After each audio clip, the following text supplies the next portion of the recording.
Hello people, very new to this but surely loving it. সারাদিনের কাজের ক্লান্তির পর দুজন বেরিয়ে পড়ি একটু দুর্গাপুরের ফুড জয়েন্টস এক্সপ্লোর করতে আর ফুড ক্রেভিংসকে স্যাটিসফাই করতে। ভদ্র মেয়ের মতন হেলমেট পরে 40 স্পিডে স্কুটি চালিয়ে পৌঁছে যাই আমরা the famous food joint Hong Kong.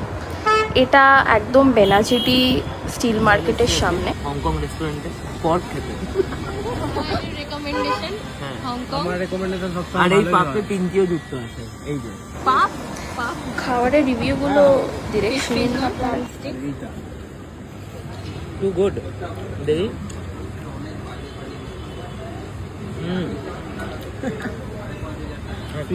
ফিশটা আলাদাই নরম। Chilli pork. এরপর পেট পুজো করে গাড়িটাকে ডিস্কো বানিয়ে গান শুনতে শুনতে একটু ঘুরলাম। দেন অ্যাজ ইউজুয়াল সুচি বিং সুচি, ম্যাঙ্গো লাস্সি নিল অ্যান্ড আমি নিয়েছিলাম স্পেশাল লাস্সি। সব কিছু খেয়ে পেট পুজো করে দুজনে মিলে চলে এলাম বাড়ি। Good night.